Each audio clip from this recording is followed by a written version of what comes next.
La última ponencia del día de hoy. Con este cambio en la temática del simposio, daremos la palabra a la doctora Norma Mattei, presidenta de la American Society of Civil Engineering, con el tema La ética y la acreditación profesional en la ingeniería civil, una perspectiva de la ASCE. Doctor Guzmán, por favor, la semblanza. La doctora Mattei es la presidenta de la Sociedad Americana de Ingenieros Civiles, American Society of Civil Engineers, con una muy amplia trayectoria académica, profesional y gremial. En el proyecto Ingeniería Civil Visión 2025 de la asociación, la doctora Mattei no solamente tuvo una destacada participación, sino que ha sido una de las principales operadoras en el plan de desarrollo para el logro de dicha visión. El presidente Obama la nombró en el año 2012 como uno de los 3 miembros de la Comisión del Río Mississippi, comisión dedicada a investigar y emitir opiniones sobre las políticas y trabajos que abarcan proyectos de inundaciones, navegaciones y medio ambiente.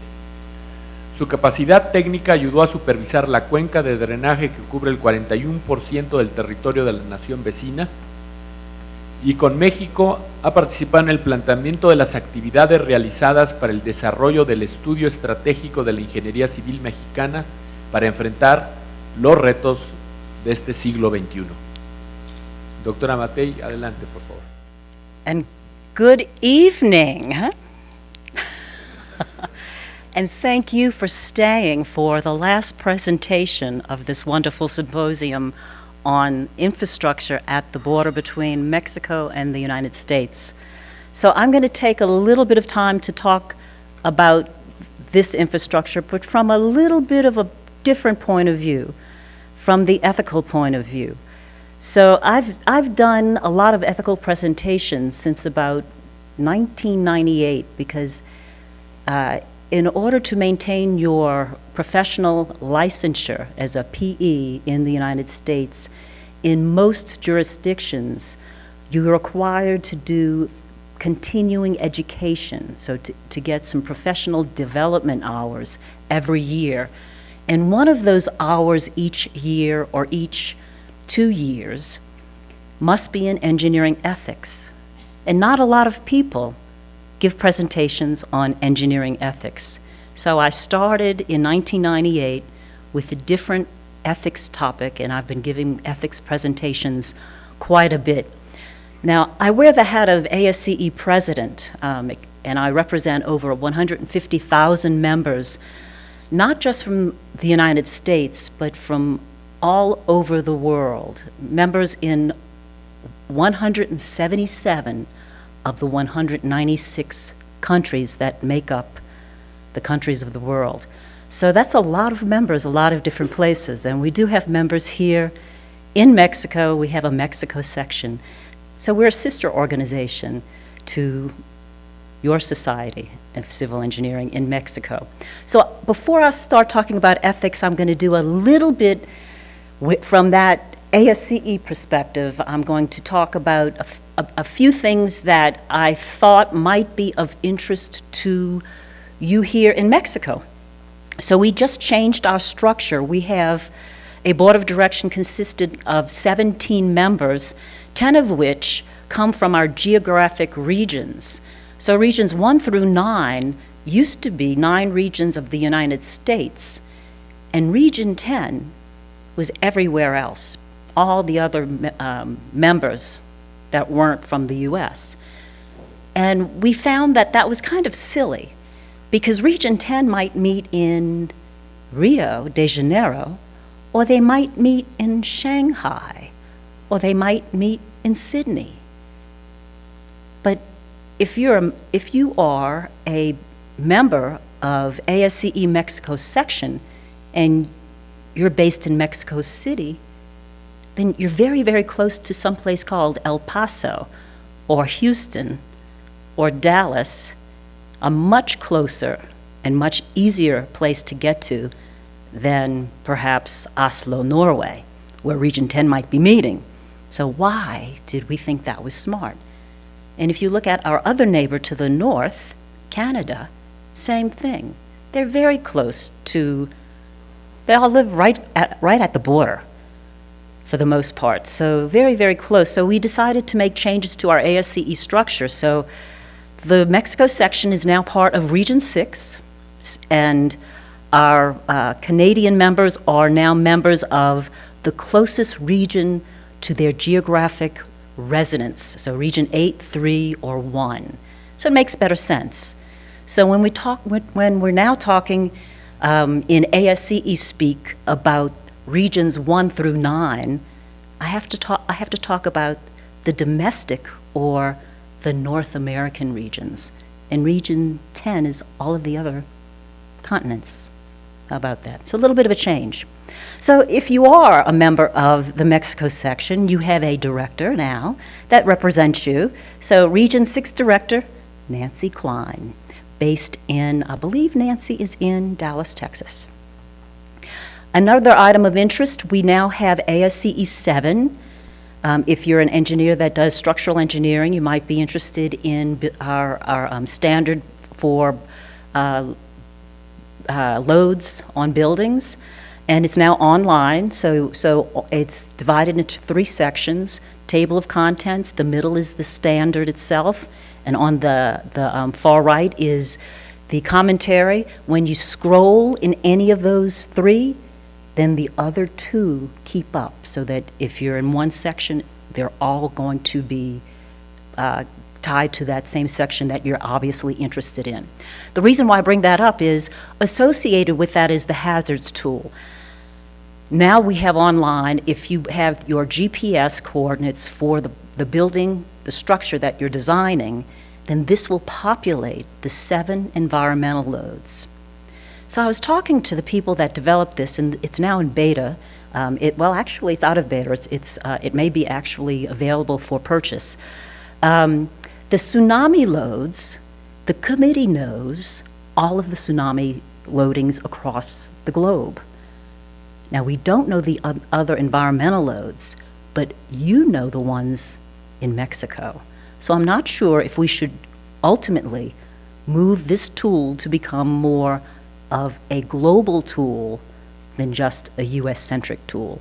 Right now, all we have are the environmental loads and the capabilities of self-populating that based on what GPS coordinates you put into the structure and what the structure's use is and all of that. So, but that committee does know the tsunami loads globally. So that can be added, and so we can slowly start populating the other 6 environmental loads based on different geographic areas of the world, if that's of interest. So that's why I bring this up. And finally, if you're a member, I know a lot of people are interested in access to our library and our publications. And this is new. It's not actually been signed, but we are in negotiations with a company, Access Engineering, that provides the member value that if you're a member, you can go online with a code and access quite a bit of the publications. I'm not sure, this is not ready for prime time yet, but it's probably by November, so I don't know the details. But hopefully very shortly our members will have this capability, and I know that some of you had expressed interest in getting access to pubs. This might provide that. So stay tuned if you're interested in something like this. So on to engineering ethics. So I've been doing engineering ethics since 1998, and I usually first look at the Gallup poll, because Gallup does a poll of about over 1,000, this is US-centric, of the general public, and it gives them a list and it asks them to rank professions according to how they trust that profession. So which is the most ethical to the least ethical? And for the past 10 years, nurses have been on top, followed very closely in a clump by pharmacists, medical doctors, and engineers. The thing that worries me, we're still, that clump, medical doctors, pharmacists, and engineers, all below nurses. Nurses have started losing ground, but about 20 years ago, we were right below nurses. We were in the 80% of those people thought that we were either very high or high when it comes to trust and ethics. Now look at medical doctors, pharmacists, and engineers. We also should, these three professions should start started worrying, because slowly, because I've used this data every year, slowly I see a deterioration. So everybody else and all of the other professions are seeing a deterioration too, but it's it's very marked. We used to be in the mid 80s, and now we're in the mid 60s. So we're gonna have to work on that. It's public perception, public awareness, and it's also how we end up in the media, in the newspaper. And quite often it's because there's been a failure, or there has been some bit of unethical business practice. So, a little bit about the history of ethics. In the 1800s, when the profession of engineering, two flavors, there was the military engineer and there was the civil engineer. And in 1852, ASCE was born, and it was an organization that was created to raise the professional awareness of the non-military engineers. About a year later, the architects, they were part of that, spun off separately, and then slowly all of the other disciplines spun off. So professional societies started forming in the mid-1800s. The first engineering code of ethics was developed in the early 1911. That was a few years after, 1907, the first U.S. Board of Professional Engineering, a licensure board, that was in Wyoming. And in 1908, Louisiana, and by 1950, every state, plus the territories and the District of Columbia, have licensing boards that are established by law that regulate, or actually we self-regulate our profession. So that's not at the federal level. So it gets a little messy. It's at the state level. In 1960, the Engineering Commission of Professional Development, which became ABET, adopted a principle of ethics, because those ethical codes in the early 1900s really weren't really focused on the public. They were focused on business practice. So how to act as a professional, how to advertise properly, how to conduct yourself in a professional manner, not how to look at the public in its safety, its welfare, its health. So in the 1960s, that's when codes of ethics started really becoming public-focused, so public-centric. And in 1970s, all of the societies amended their codes of professional conduct to reflect that we are a people-serving profession. So it wasn't business-centric, became more focused on the public's health, safety, and welfare. So I mentioned licensure. So licensure, I served on the Louisiana Board of Professional Licensure for engineering and land surveyors. One term, 6 years, chaired it my last year. I can tell you that the licensure boards are only concerned with the public's health, safety, and welfare. So the criteria for becoming licensed in the United States, it's a three-legged stool, if you want to use that. First, you have to have an education, so a bachelor's degree from an ABET accredited program in engineering or something that is deemed equivalent. Then you have to pass examinations. First, the Fundamentals of Engineering exam, the FE, and what used to be 4 years later, the PE, the Principles and Practice of Engineering. Now we allow the early taking of the PE, so my oldest daughter graduated 3 years ago, and she took and passed the FE as a graduating senior. She just, in April, passed the PE. She's not licensable because she's only practiced for almost 3 years. so she's got to get that experience. The third leg, so you need 4 years of progressive engineering experience. So you can see that years and years ago, our profession required education, it required examination, and it also required experience. Now, if you look at surveying, surveying is just starting to climb that ladder. Surveying was squarely an apprenticeship type of career. Experience. They added two, so just parallel to the engineering examinations, 2 exams, and in many jurisdictions now you're required to get a 4-year degree. Not in surveying, because there's not many surveying or geomatics degrees out there, but typically it's a business degree if there is no geomatics degree program close to where you live. And part of that business degree, or any 4-year degree, needs to be 30 hours in very specific surveying requirements. So I mentioned ABET and NCEES. In the U.S. engineering world, NCEES is licensures legally required to practice in each of the states.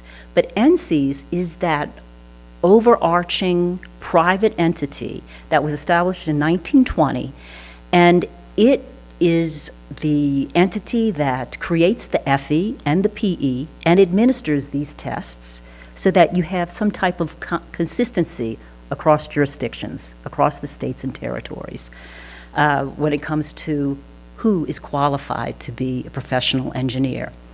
So they are the ones that maintain that consistency in the examination process.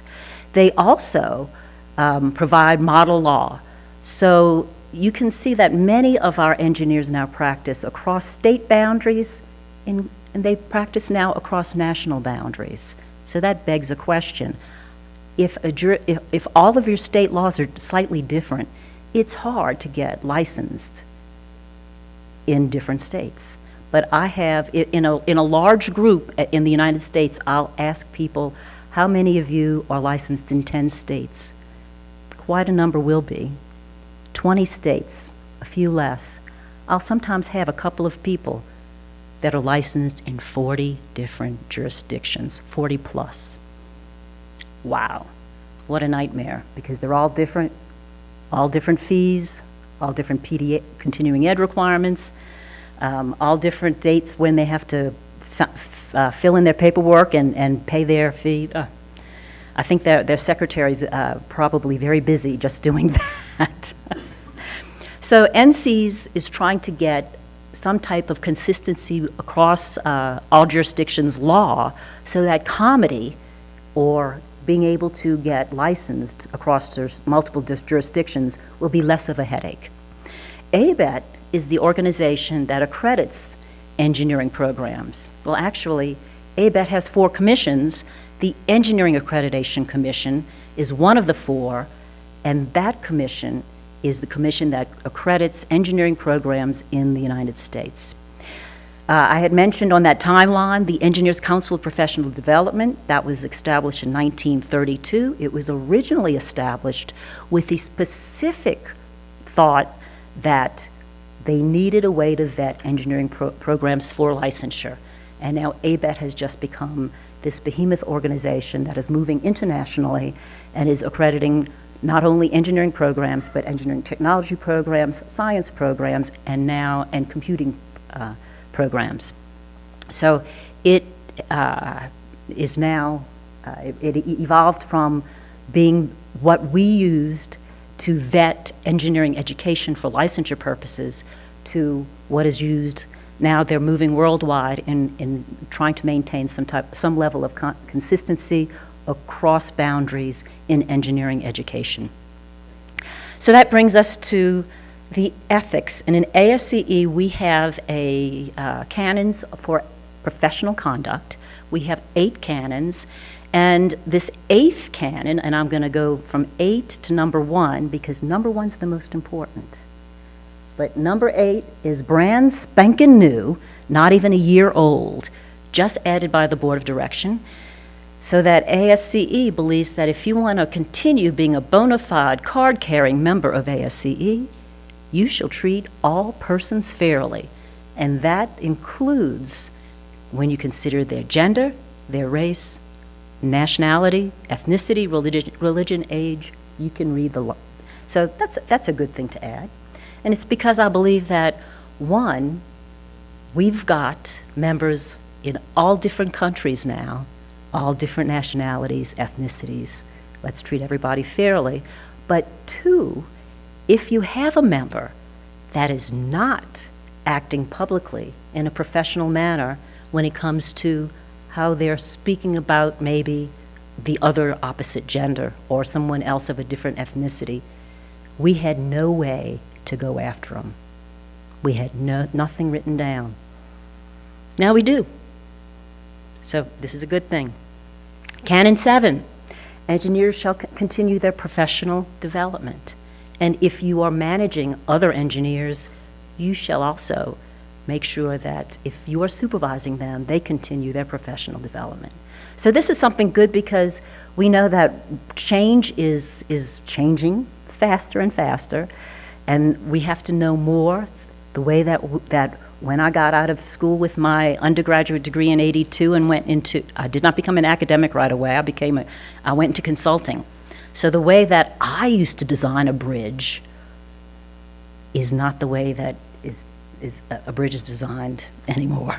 Different tools, the standards have changed. Maybe not that much, but you've got to, well, LRFD is now ASHTO. I was using the old green book of ASHTO. So things change, you gotta keep up with it, and this is one of the ways. Canon 6, engineers shall act to uphold and enhance the honor, the integrity, and dignity of the profession. It was modified about 10 years ago when we had a couple of folks, in fact, Bill Henry, past president of ASCE, during his presidential year, really made this something that he wanted to push for, and this was to zero in on intolerance of global corruption. So this is the canon that was modified then to include language that says zero tolerance for bribery, fraud, and corruption. Canon 5, engineers shall build their professional reputation on the merit of their services and not compete unfairly. So don't pad your resume, talk about your qualifications, don't just diss your competitor. Stand on your reputation. So this is a case study, and it's a little bit old, but it brings to mind both canons 5 and 6. So I was just a kid back then, but in 1973, we had a vice president, Spiro Agnew. He resigned. This was before Watergate. He was accused of accepting kickbacks while he was the governor of Maryland. And many engineering firms in Maryland said that they played the game because they believed that they would be unable to do business in the state of Maryland if they didn't. So, corruption.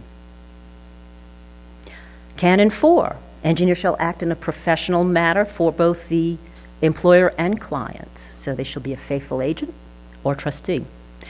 Also goes on to mention avoidance of conflicts of interest, either real or perceived. So you can manage conflicts of interest.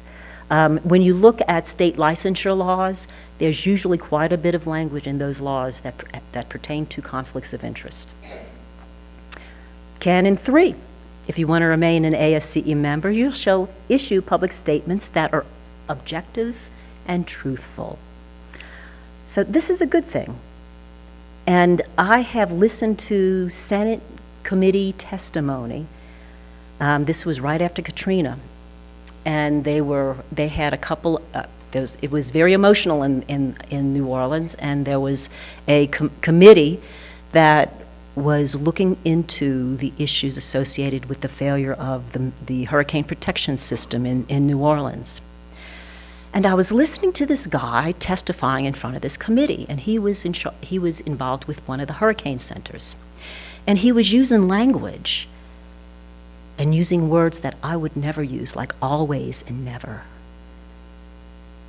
And in ways that it was just not what a good engineer would do. The words he was selecting, I was thinking, oh my goodness, this guy's a problem.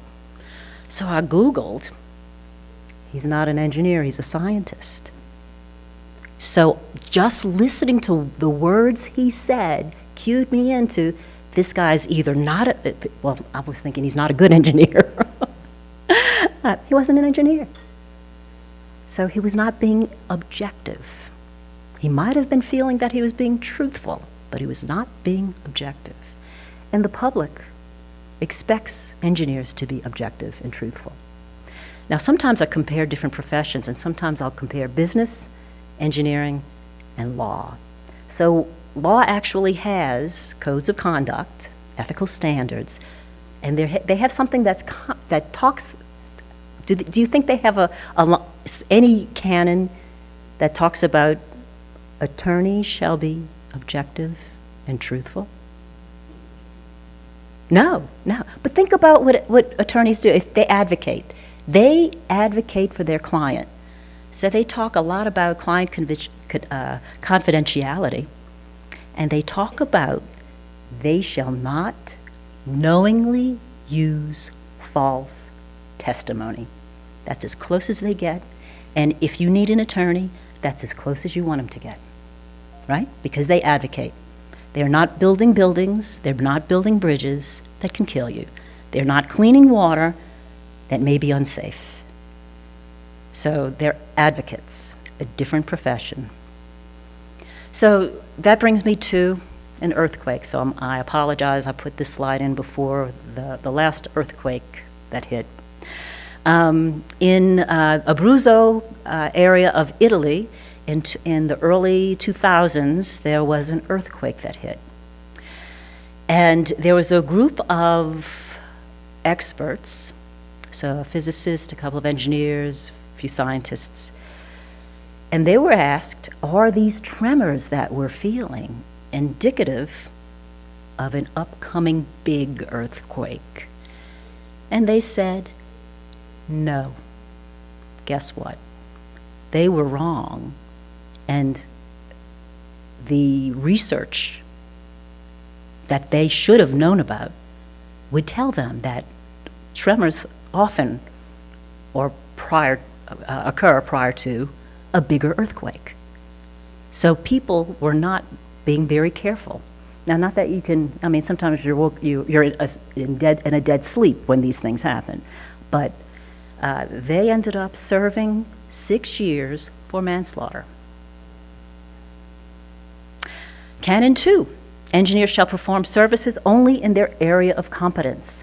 And this, I always get a question when I'm in the US regarding if you have gotten your degree in, say, electrical engineering, and you took years ago the PE in electrical engineering, but for the past 30 years you do HVAC work that's more mechanical engineering, can you seal the work that you've done on the HVAC system of that building? Or are you legally allowed? And the question is, where's the building and where's your license? Your license should be in the locality of where that structure is going to be built, and it depends. So in many jurisdictions, if they only license professional engineers, not by discipline. So you have to determine your competence, and if questioned, you've got to prove your competence. In some jurisdictions, they license by sub-discipline. So there you should then go into that office and talk about your qualifications for your experience that you've gained that then qualify you to call yourself competent in that area. And number one, first and foremost, engineers shall hold paramount the safety, the health, and the welfare of the public. This was added in, probably the 60s. In the late 70s, we added some language that talked about striving to be kind to the environment. And very recently, we took that language out and modified it in saying that you shall strive to comply with the principles of sustainable development when performing your professional duties. So this brings me to Citicorp Center. So you can't see this big building. You're only seeing the bottom several stories. So there's 4 columns and then a big, huge mass of the building sitting on those columns. So it was a nice piece of structural engineering, and the structural engineer, it was built and feeling good about good-looking building, finds out, oops, made a mistake. Nobody else knew about this. Building was performing pretty good. Should he tell the owner? He did, and ended up a hero instead of someone that might have ended up in jail because he knowingly knew that there was an issue with his calculations and didn't bring it up. So they did retrofit the building, and I believe it's fine. I believe it's been performing well since then. So when you talk about sustainability and Canon 1, and we're talking about ethics, and as far as ASCE is concerned, striving to comply with the principles of sustainability, just how do you do that? Because most engineers that have gray hair, like me, didn't take a class in sustainability. In fact, not even all of our young engineers, those bright-eyed, bushy-tailed young engineers that are just getting their degrees, not many of them have taken classes in sustainability. So how do you make a more sustainable structure? How do you design it and plan for it? What are the steps? What is sustainability? So sustainability also has 3 parts. So one, and if you're LEED certified, there's a focus on the environmental aspects, on energy consumption, minimizing carbon output, so stewarding the environment. So LEED is a good tool when you're talking about the vertical infrastructure, buildings. But what if you're talking about a wastewater treatment plant? What if you're talking about a dam? How do you build this horizontal infrastructure in a more sustainable way? Is there anything out there? So there is a rating tool, Envision. ISI, the Institute for Sustainable Infrastructure, has this, just like the Green Building Council has LEED. So Envision looks at all of the rest of the infrastructure and provides a tool that you can use in order to make decisions that will make your project more sustainable. And just like LEED allows you to rate a building and have it LEED Gold, you can rate a bridge and have it Envision Platinum. So San Diego International Airport is a Envision Platinum. So that brings me to infrastructure. So are we building sustainable infrastructure? Are we doing the right thing when we, Tom, you showed that picture, I love that picture of New York City decades ago, and it all looks like spaghetti. When you're digging, oh my goodness. All that infrastructure that we rely on, and we bury it. And so the public doesn't even know that it's there. Doesn't even know that it's there. So they don't even know the condition. And what scares me is that because we put together this report card every 4 years since 1998, just looking at U.S. infrastructure. So we rank 16 categories, average over the whole country of the United States in all those categories, and look at the infrastructure and give it a grade. So a lot of people, I'm not going to tell you what the grade is yet, but a lot of people will say, well, you have all this infrastructure. If you're in a and I've given these presentations in developing countries, they go, wow, you've got all this infrastructure. But do we maintain it well? We do have all this infrastructure. It's just showing its age. So in the US, I don't know about Mexico, do you get A's, B's, C's, D's, and F's when you're a kid in school? Is that the grade? Oh. Okay. Well, it's numbers. Okay, so in the United States, if you're a little kid, you come home with a report card, and if you were really good and really smart, you got an A, because you were exceptional. A B is good, a C is average, a D is poor, and an F you fail. You got to repeat. So we use the same format for our infrastructure report card because this is US-centric, and all of people that live in the United States, if you went to school there, you're used to this grading system. So when we're talking about infrastructure, what does an A mean? An A means that it's exceptional, it's in great condition. In fact, it's new, it's got all the new bells and whistles. And so I kind of talk about my car. I drive a cute little 2012. I love my car. I wax it.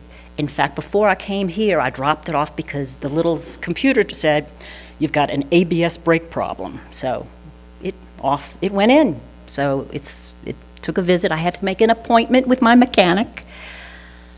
So you think I really maintain it well. It's shiny. It purrs like a kitten usually. It's a B. It's always going to be a B.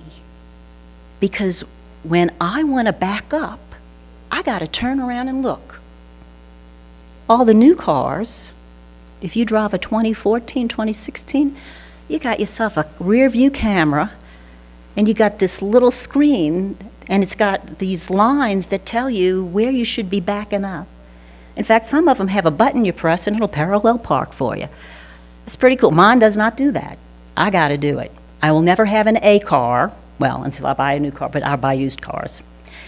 So I will never have an A car, but I got a nice shiny B. So a B means that it's adequate, it's in good condition. It might not have all the new bells and whistles.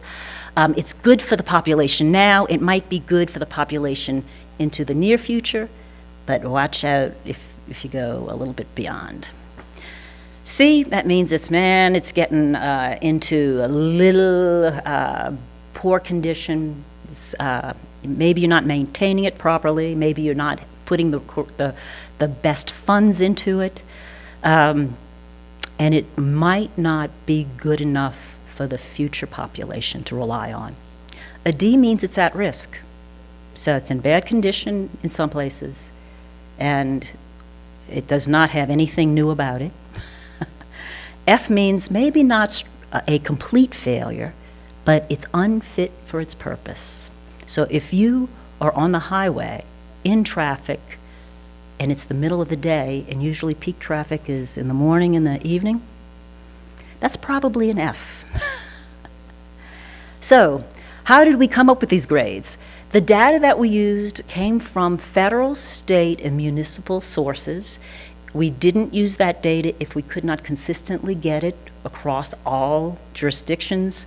So we used data that we did not dream up, that was publicly available. We looked at the capacity of that infrastructure. Is it good for the population now? Is it good for the population into the future? We looked at the condition, good condition, poor condition. We looked at the funding that's available for that specific category. We looked at future needs beyond population. So what if there's different needs in a certain population? How is it being operated and maintained? Is it keeping the public safe? Is it resilient? Because this infrastructure usually has a very long life. And as Kathleen mentioned, we're seeing a lot of crisis when it comes to infrastructure, the infrastructure that we rely on for our quality of life. So if that infrastructure is resilient, it allows communities to come back more quickly after that happens. And in a long-lived piece of infrastructure, it is more than likely going to be hit with some extreme event. So is it resilient? And is it being designed? Is it being maintained?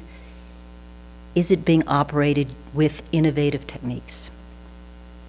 Here's the grades. The 2009 overall grade was a D. The 2013 grade was a D+. This year, a D+. So not good. Not good. So we look at all these categories: aviation, bridges, ports, dams, schools. Schools so important to a community when it comes to a community hit with a disaster. If you don't have your schools operational, your community's not coming back. So schools, very important.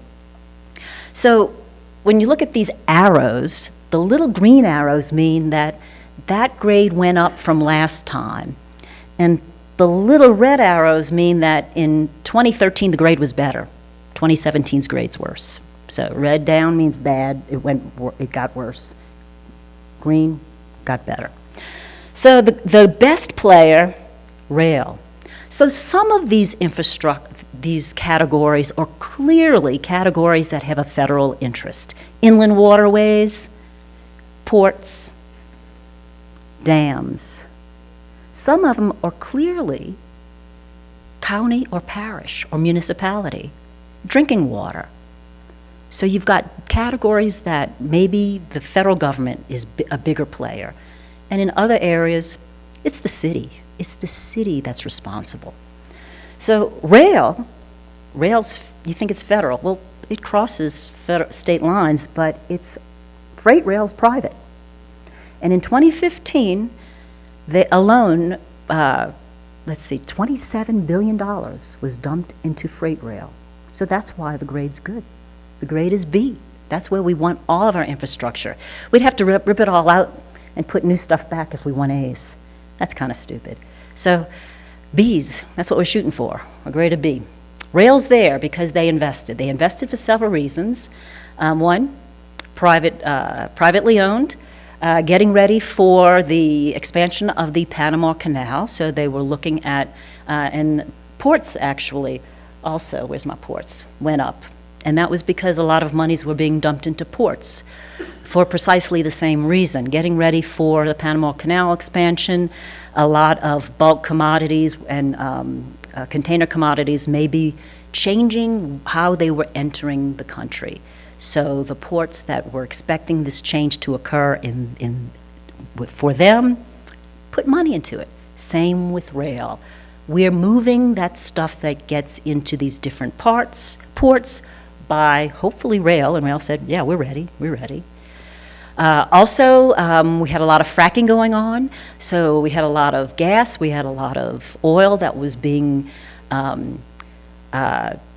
produced in areas that traditionally were not big producers, and we had, at the time, no new pipelines. So rail said, we're here for you. So they got ready to move that commodity by rail, and commodities that were needed to produce, so frac sand. So they got ready for it, invested a B, the grades show. Now in the area of transit, that's the worst player, it went down, D-. Now I know, Tom, you had mentioned that Bloomberg was a visionary leader, and now I agree with you.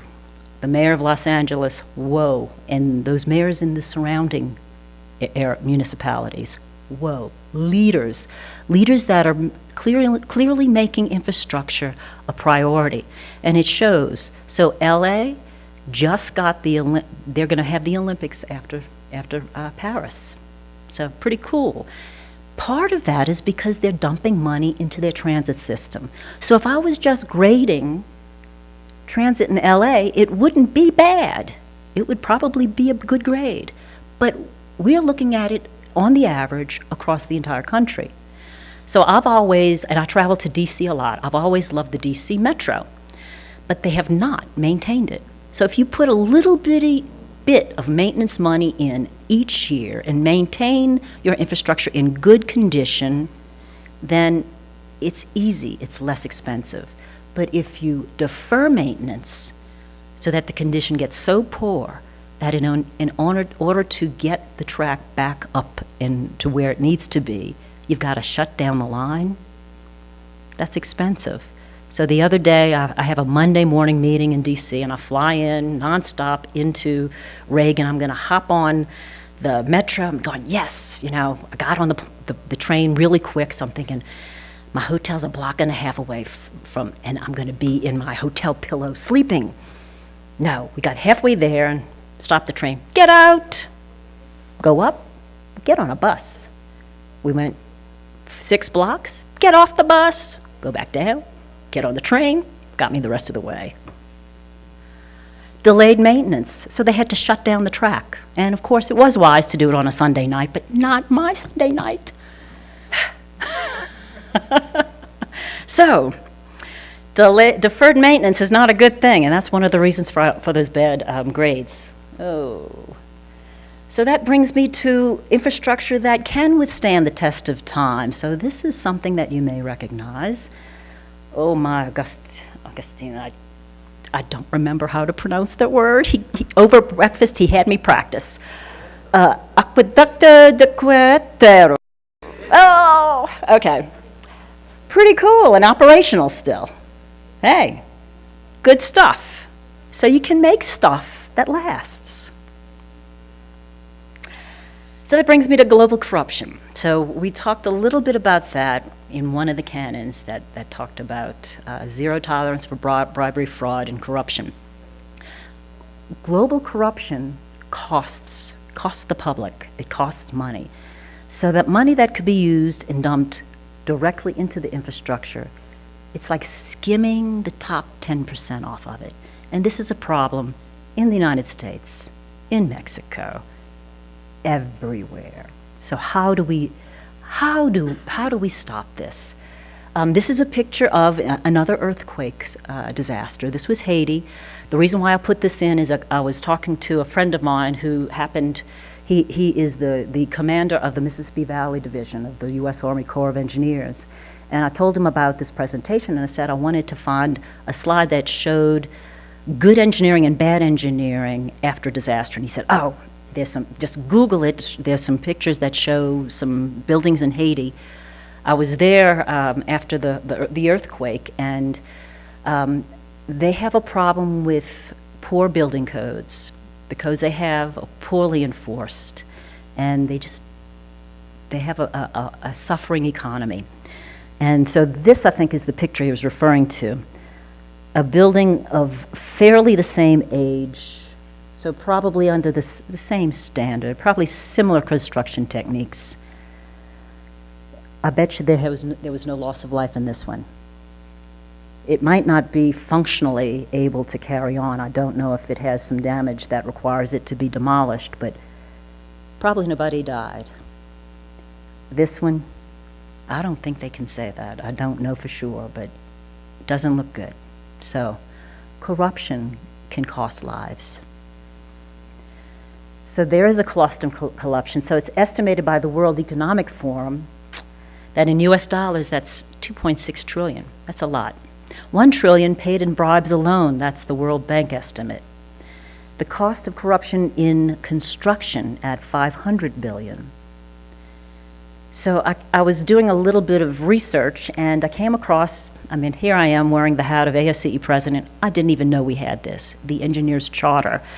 So you can sign in as a signator, pledging to combat global corruption. So it's a personal pledge, and there's people from all over the world that have made this personal pledge to combat, at least on a personal, individual level, global corruption. So interesting, the United Nations Convention Against Corruption occurred in 2003. There was a meeting in where? Mexico City. So there's work on ISO, a standard, 37001, an anti-bribery management system standard. So any organization of any type, governmental, private, can use this standard as a way to see if your organization is compliant with legal requirements in your country or in another country if you're operating across national boundaries. So there were 37 countries, and the US and Mexico participated. There was quite a few, I don't remember the names, but there was some pretty heavy hitters did a lot of work on this from Mexico. So you should be proud that you have some colleagues here that did a lot of work in this. So this requires an anti-bribery management system, and it's related to FiiDEC's integrity management system. Aha. So why is that important when we're talking about infrastructure across the border? So if you, I took a look at, thank you. I took a look at the amount of trade that goes on between the United States and Mexico, and it's a lot. So the U.S. is, I think, still the biggest economy, but man, China's catching up. So Mexico is our second largest export market. Canada's our first. And Mexico is our third largest trading partner when you talk import and export, right after Canada and China. So over 550 billion each year. Nearly 80% of Mexico's exports go to the U.S. So the U.S. is important to Mexico. Mexico is important to the U.S. So the largest export market for our refined petroleum products is Mexico, but Mexico supplies a lot of oil. It also supplies a lot of fresh fruit and vegetables, processed fruit and vegetables, beer, wine. So a lot of good things come from Mexico to the United States. Top U.S. exports is electrical machinery, nuclear equipment, and mineral fuels, plastics. Now, think about this. U.S. stock direct investments in Mexico, $1.1 billion. But the other shoe, think about this. Mexican investment in the United States is at $17.6 billion, and it's the 7th fastest growing investor country. So this is definitely not one way. This is a two-way street. So what is this infrastructure that we're relying upon that allows us to be trading partners? This is a significant part of both of our countries' economic GDP.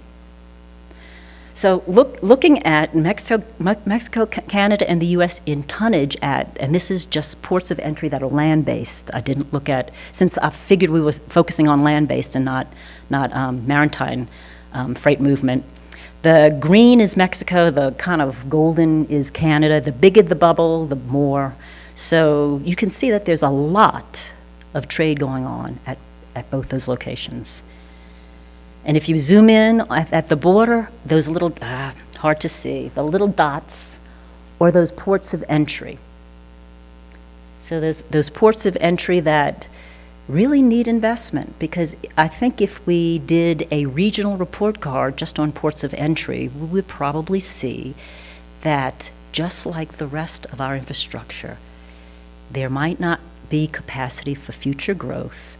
There may be some maintenance issues. There may be some modernization needs. We should be doing a little bit more resilient innovation. And how resilient is it to, let's see, who was it? Was it Jeff? Someone talked about, who was it that talked about the closing of a bridge and the impact? Yes.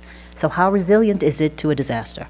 And we saw that, got some troubles. It costs money. It costs money. So I did a little bit of reading. There's an interest in a P3 at one of the ports of entry close to San Diego.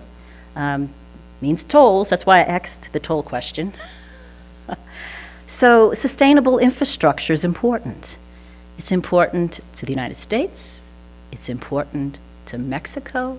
It's something that we can't put a wall up against. So thank you for your attention, and I hope I didn't go over too much.